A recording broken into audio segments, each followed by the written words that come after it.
Nawu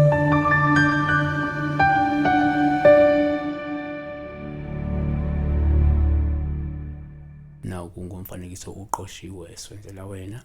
Sicela ukuthi ulike bese usubscribe kule channel. Siyacela futhi ukuthi usenze nansi link ekhona lapha ku comment empeleni ku section yoku describe izinto. Lapho ke uyakwazi ukuthi ube yilunga ukwazi ukuthi contribute ngo-R9 njalo ngenyanga ngokuthi ke uklikela link. I-account number ikhona abantu ababeyicelile ukuthi siyifake nayo so that mabe namandla besupport isicelo uyisebenzise nayo. Nenamba yami ikhona uma nephupho elide ungayisebenzisa kanti futhi ngicela ukuthi isetshenziswe kuphela abantu abangabalandeli be-channel kuphela. Sibheke iphupho lika Stupha Mathebula. Mina ke ngupastor Ning. Uthi kusho ukuthini uphupha emanti elidamu lahlobile. UStupha ngazi ukuthi imdala kangakanani. Kodwa ngicabanga imdala enough ukuthi uyazi ukuthi kuyabingelelwa, imdala enough ukuthi uyazi ukuthi kuyacelwa.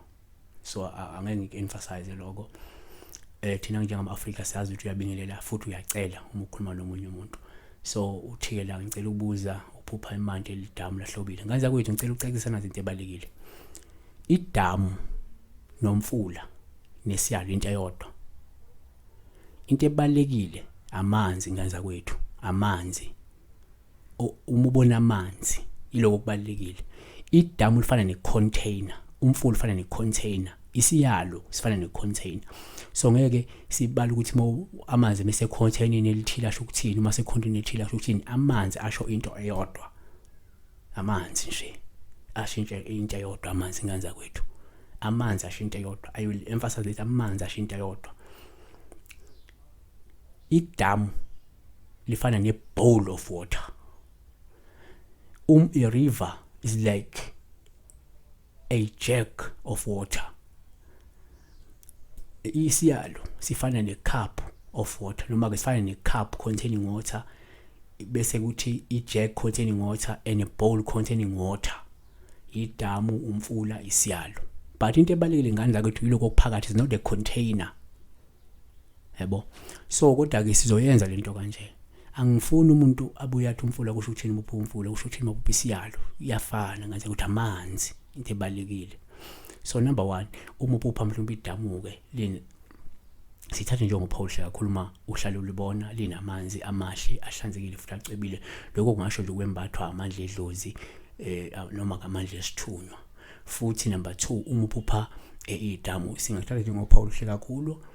Uma uhlale mhlawumbe ulibona noma nje ulibona kulena lamanzi asha amanzi ahlobile ahlanzekile acebile komunye nje ngasho ukuhamba kahle kwempilo ngasho isimo senhlanhla esuke iza kulowo muntu. Number 3 futhi uma uphupha idamu asikusho ukuthi ngaba uPaul kakhulu uma uhlale ulibona lena lawo manzi amasha ahlobile ahlanzekile noma acebile lusho isidingo sokuthi mhlawumbe lowo muntu lo yazalwe kabusha noma sindiswe noma hlukane nemikhuba emibi. uJohn 3 verse 5 futhi Jesus answered, truly I say to you, unless one is born of water and the spirit, he cannot enter the kingdom of God. Funa umuntu abhabhatiswa ngeniswe emanzini sho njalo. Number 4 uma uphupha idamu futhi uPaul kakhuluma ulibona lena lawo manzi amahle ongabacebile lengasho mhlawumbe isingo sokuthi uyohlanjululwa wena mhlawumbe amathunzi amnyama mhlawumbe uyohlanjululwa wena mhlawumbe amabhadi noma uyogezwa izicwaca noma uyogezwa izichitho. Ezekiel 36 verse 25 ithi then I will sprinkle clean water on you, you will be clean. I will cleanse you from all your filthiness and from all your idols. Number 4 uma uphupha idamu uPaul kakhulu uma uhamba phezu kwamanzi lusho ukuzethemba nesibindi sokubhekana nezimo ezinzima. Matthew 14 verse 27 but Jesus immediately said to them, take courage, it is I, don't be afraid, Lord is with you. Lord, if it's you, Peter replied, tell me to come to you on the water. Come, he said. Then Peter got down out of the boat, walked on the water, and came towards Jesus. His braveness, courage. Number 5 uma uphupha idamu futhi sithatha njengoPaul uyakhuluma linamanzi amabi, amanzi angcolile, amanzi anesikhukhula. Komunye kungasho ukuthi akalindele ukuze izindaba ezimbi, komunye ezizomdumaza ongabe indaba zokufa komunye umuntu ngokuzuma.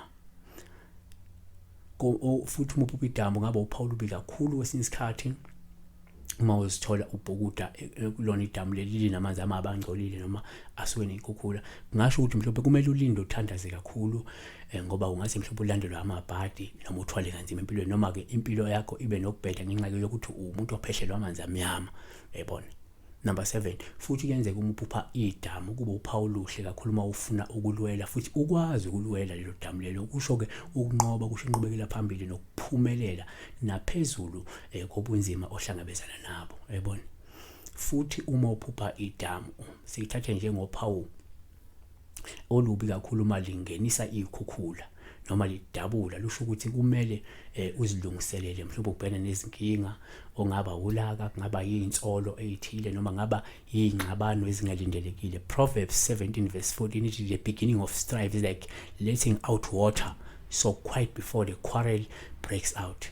Starting a quarrel is like opening a floodgate to stop before a dispute breaks out, yabona. Kanti futhi uma uphupha idamu sikuthathe nje ngophawu oluhle kwesinye isikhathi uma linamanzi nje amaningi noma ke angcolile, komunye kuyaye kusho nje ukuthi kukhona umuntu okhulelwe noma kunomuntu ozokhulelwa futhi, yabona. Ngenze ukukhulelwa, ngenze kuzokhuleliswa noma kunomuntu okhulelwa sukumazi.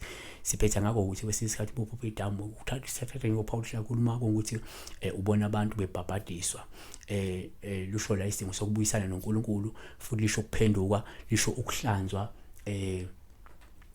kwezono. Acts 22:16 ithi, and now why do you wait? Rise up, rise and be baptized and wash away your sins, calling on his name, yabona. Kanti okunye futhi uma uphupha idamu uphawu uma kungukuthi mhlawumbe ubona inkomo emnyama iphakathi nedamu. Ngokwesintu lokho kungasho kwesidingo sokuthi kunethongo noma ngasho ukuthi kunethongo elidinga ukuhlanjululwa, kunethongo mhlawumbe elingcolile noma kunethongo elingagezwanga efuna lithi kulivasa, yabona. Siphethe ngokuthi uma uphupha idamu uphawu lubi kakhulu uma ulibona lingenamanzi idamu, kusho ibhadi lokho, kusho indumalo, kusho ukudangala okusayo empilweni yomuntu. Siyabonga nganza kwethu besibheka nje idamu but ngiyaphinda amanzi guys, kulona lonke into iphupha uma uphupha into ebalekile amanzi kanza kwethu. Idamu nomfula nesiyalo noma indishi i-contain eliphethe amanzi, into enemini amanzi.